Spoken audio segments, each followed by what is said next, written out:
ये देहरादून का राजभवन है, सर्किट हाउस बाग। इसकी स्थापना अंग्रेज़ों के समय 1910 में हुई थी और ये 5 हेक्टेयर का विशाल बाग है, जहाँ आज़ादी के दिनों में जवाहरलाल नेहरू, सरदार पटेल आज़ादी से पूर्व यहाँ ये उनका प्रिय बाग हुआ करता था। आज मैं आपको मिला रहा हूँ इन कुछ ये यहाँ के पहरेदार हैं और बहुत ही शानदार ये बाग बन गया। यद्यपि यह सरकारी बाग है और कहा जाता है कि जो सरकारी चीज़ें होती है उनका कोई ख़ास तवज्जो लोग देते नहीं हैं, सरकारी कर्मचारी नहीं देते हैं। लेकिन आज मैं आपको सर्किट हाउस बाग से मिलवाना चाहता हूं और यहाँ के इंचार्ज और यहाँ के रखवाले ये देखिए, ये सारे वे कुत्ते हैं जिनको आप झिड़कते हैं, गलियों में पत्थर फेंकते हैं, वो आज इस बाग की रखवाली के लिए तैनात हैं और इन्होंने इनको तैनात किया है यहाँ के इंचार्ज श्री पुरोहित जी ने।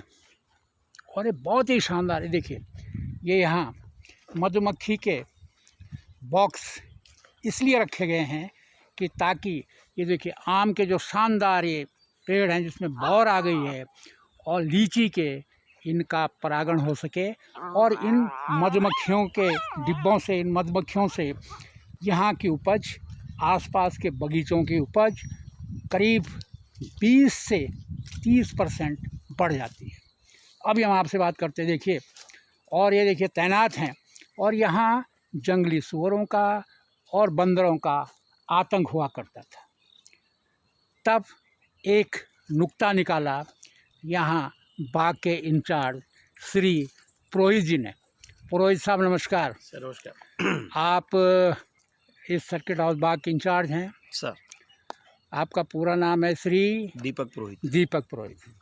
और ये आपके इतने जो ये कुत्ते हैं, डॉग हैं, ये क्या खरीदे गए हैं या कहीं बाहर से मंगाया डिपार्टमेंट ने? क्या है ये आपके पीछे तैनात रहते हैं, बगीचे में तैनात रहते हैं, क्या चीज़ है ये स्टे डॉग है और जब इस बाग में हम शुरू में आए थे तो एक यहाँ पे एक फीमेल डॉग थी, तो उसी की जनरेशन चल रही है सर।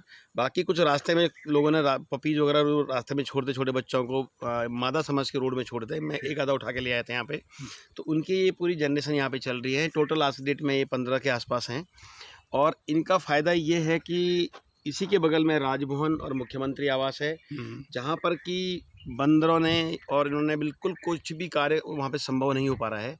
लेकिन इस 7 हेक्टेयर के बगीचे में आप चारों तरफ देख लीजिए, ना इसमें बंदर आते हैं अंदर, ना इसमें कोई जंगली सूअर आते हैं। तो ये इनकी टीम बटी हुई है। ये भी आधे ही यहाँ पे हैं।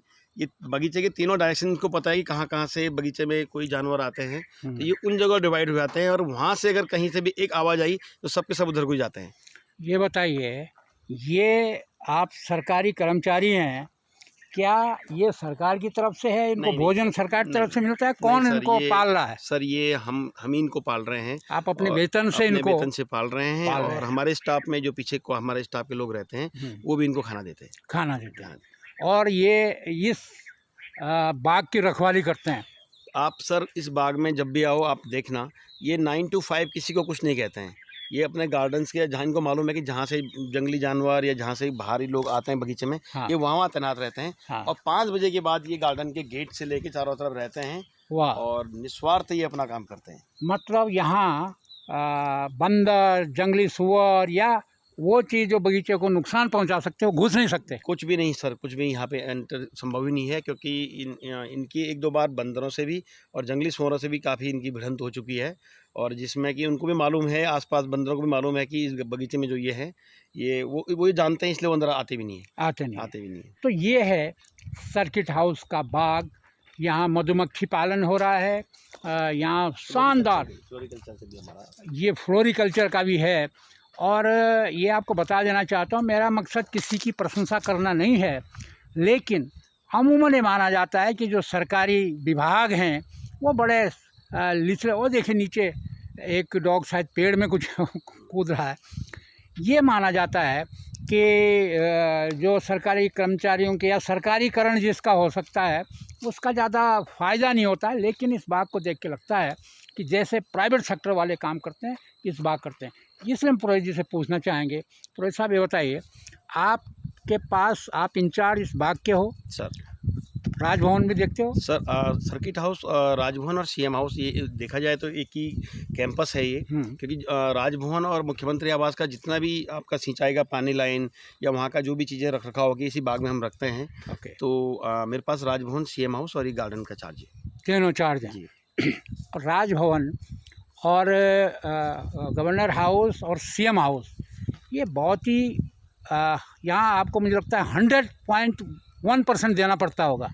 सर हाँ, इन जगहों में जो कार्य है उसकी उत्कृष्टता और कार्य की गुणवत्ता दोनों को ध्यान कोई समझौता इससे नहीं होता है। कोई कंप्रोमाइज़ नहीं होता। तो आपको कैसे आप इसको करते हो, मॉनिटर करते हो, या जब आप अवकाश लेते हो तो किस तरह की आप छुट्टियाँ, क्योंकि आप छुट्टी पे भी जाते होंगे? अवकाश का तो मैं 2009 से आज तक मैंने अवकाश नहीं लिया है। अच्छा। और अवकाश लेने का इसलिए नहीं लगता सर कि इतना कुछ जो यहाँ पे किया है, अब कहीं 2 दिन के लिए जाओ तो लगता है कि कहीं एक छोर से कुछ चीज़ बिगड़ ना जाए। अवकाश इन जगहों में सर नहीं हो पाता। आज भी अवकाश का दिन है, तो बल्कि हमें लगता है कि जिस दिन अवकाश होता है उस दिन हमें बेहतर काम करने का मौका मिलता है। गुड। उस दिन हम खुद गार्डन में आते हैं, उस दिन हम खुद वो काम कर लेते हैं जो काम हमें किया जाना चाहिए। क्या आप ये कह रहे हैं कि 2009 से आपने छुट्टियाँ नहीं ली? 2009 से लेकर आज मैंने कोई अवकाश नहीं लिया है। मतलब जो आपकी सरकारी छुट्टियाँ लैप्स हो रही हैं? नहीं, नो संडे नो मंडे, हम अपना 24 घंटे रहते हैं यहाँ पे। अवकाश के चांसेस बहुत कम है sir. No Sunday no Monday, 24 घंटे। 24 आवर्स। क्योंकि ये वाकई ये बात भी है कि गवर्नर हाउस जैसे जगह पे और वहाँ जिस तरह के साज सजावट है, या सीएम हाउस में, वहाँ तो मुझे लगता है कि कमी की कोई गुंजाइश नहीं है। सर कुछ नया करने का रहता है यहाँ पे, और नो डाउट सर हम लोगों ने वहाँ पे किया भी है, जिसमें हमारे डिपार्टमेंट्स हैं वहाँ पे, राजभवन में या सीएम हाउस में हमारी बी कीपिंग हो या फ्लोरिकल्चर हो या जो भी हमारे और भी वीवीआईपी जो आते हैं स्टेट में, क्योंकि वहाँ पे जो चीज़ होती है वो बहुत उच्च लेवल की होती है। और हाँ, और सिक्योरिटी को भी देखते हुए काम करना पड़ता है। टाइम बाउंड प्रोग्राम होता है, आपको एक फिक्स टाइम दिया जाता है कि आपको इस काम को इतना बजे तक करना है तो करना है। आप ये बताओ, इस बाग से क्या अब आमदनी हो रही है, क्योंकि आपने इनको नया भी सर ये बाग आज की डेट में देखा जाए तो उत्तराखंड में ये लीची का एक पहला बाग है। बाकी तो देहरादून में ये जो लीची की क्रॉप है श्रिंक होती जा रही है। तो लीची का सबसे पुराना ये बाग है, इसमें 5 प्रजाति की लीची है। शायद यहाँ नेहरू जी का वो पेड़ भी है जो 1960 में चाइना से लाए थे, उनका लगा रखा है। वो प्रजाति भी हमारे पास है सर। उसको भी हमने मल्टीप्लाई किया हुआ है, उसके पौधे तैयार हैं। तो अभी आप इसमें अगर 1-2 महीने बाद आएंगे सर, तो ये पूरा जो आप देख रहे हैं, ये थोड़ा मौसम से इस बार थोड़ा लीची को नुकसान पहुँचा है, बट आप देखेंगे कि ये सब लीची से ढके होंगे। और हम इसमें स्प्रे कम से कम प्रयोग करते हैं सर। ऑर्गेनिक कोशिश करते हैं कि ऑर्गेनिक रहे। हाँ, कि हम 50% कम से कम ऑर्गेनिक करें। ऑर्गेनिक तो कोशिश करते हैं सर इस चीज़ का। और आपको इसका प्रबंधन आप 1 माह बाद इसमें आएंगे तो इसमें बरसात के पानी को कैसे रोकना है। एक बूंद पानी इस बाग का बाहर नहीं जाता है। अच्छा। तो अब आप देखेंगे हमने इसमें ट्रेंचेस, रेन वाटर हार्वेस्टिंग जो है पूरा बनाया है सर। और इसकी जो भी लीची टूटने के बाद जो पत्तियाँ होती उसका हम कंपोस्ट भी यहीं तैयार करते हैं। ओके। तो क्या लगभग कितनी आमदनी इससे होती है इसे गवर्नमेंट को? सर इस बाग से गवर्नमेंट को आपका लगभग 12 से 15 लाख रुपए की इनकम सालाना विभाग को जाती है। इसके अलावा हमें यहाँ पे एक रिवॉल्विंग फंड भी 2015 में दिया गया था, 50,000 रुपये। जो रिवॉल्विंग फंड हमने आज लगभग 3 लाख अपने ओर से कलेक्ट कर लिया है, और 50,000 हमने जो डिपार्टमेंट का था वो भी वापस कर दिया है। ओके। क्या आप यहाँ प्लांट भी तैयार करते हैं बेचने के लिए?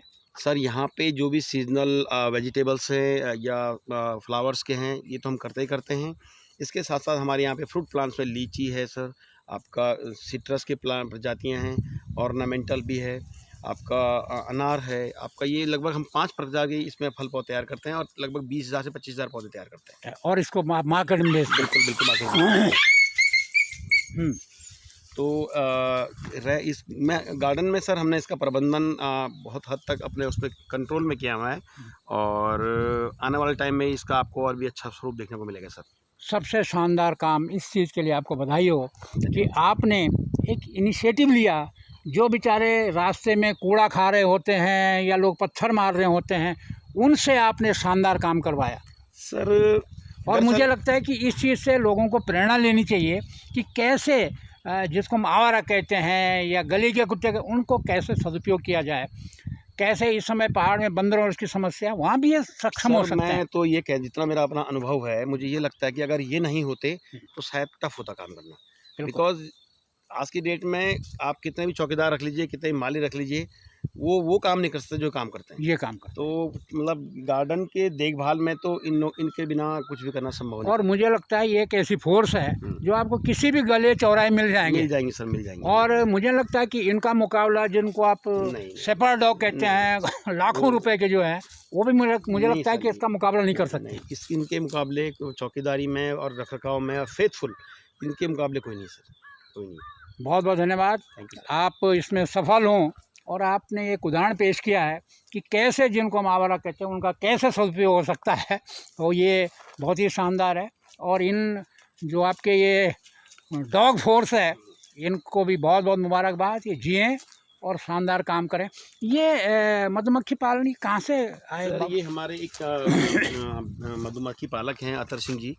तो हर साल हम इसमें लीची के बगीचे में पॉलिनेशन के लिए रखते हैं मधुमक्खियों को, और पॉलिनेशन के साथ साथ सर शहद भी इससे मिल जाता है। शहद, तो ये हम हर साल इस वक्त ये तो अच्छा काम किया डिपार्टमेंट ने, इस समय पहाड़ तक में पहुँच गए। बिल्कुल बिल्कुल। ये इस समय सेब का वहाँ हो रहा है, बिल्कुल तो डिब्बे पहुँचे हुए हैं। ये अच्छी बात है पॉलिनेशन के लिए। कीपिंग को फिर से बी कीपिंग और मशरूम दो ऐसे काम है सर। रिवर्स माइग्रेशन और पलायन को रोकने के लिए, और जैसे कि पहाड़ों में समस्या है बंदर और सुअर बोलते हैं, तो ये उससे भी फ्री है। उससे भी फ्री है। तो और ये आपका ऐसा नहीं कि आपने आज हार्वेस्ट किया तो तुरंत मार्केट लाना है, आप साल भर अपने घर पे रख सकते हैं। और कहते हैं कि जितना ये पुराना होता है उतना इसमें मेडिसिनल प्लांट। बिल्कुल सर। तो ये है राजभवन का और शानदार बाग जो 1910 में बना था। 1910 के बाद, और इसके पेड़ 1910 के थे, लेकिन इनका पुनर्जीवन किया है, इनको काट के नए हो गए। बिल्कुल क्यों? जी सर। चलिए, इन शानदार रक्षकों को बहुत बहुत बधाई। देखिए कितने चैन से ये हैं, और जैसे बाहर के इनको लगता है कि कुछ आने वाला है, वैसे ये तैनात हो जाते हैं। आज सर्किट हाउस देहरादून, राजभवन, मुख्यमंत्री आवास के संयुक्त बाग से इतना ही। कल और शानदार स्टोरी के साथ इसको आप शेयर ज़रूर करें, ताकि ये मैसेज जाए कि जिस तरह दीपक पुरोहित जी ने इन जिनको हम आवारा तो नहीं कहेंगे, इस समय तो बड़े काम के हैं, यहाँ लाखों की जो बाग है उसको प्रहरी हैं, तो इन प्रहरियों को इनकी कीमत समझिए और इनका सदुपयोग कीजिए, जैसे हमारे दीपक पुरोहित जी ने किया है, जो 2009 से आज तक एक भी छुट्टी नहीं ली है, और इस बाग और सीएम आवास और गवर्नर हाउस, वहाँ की जो खूबसूरती है उसके लिए समर्पित है। बहुत बहुत धन्यवाद दीपक। Thank you sir.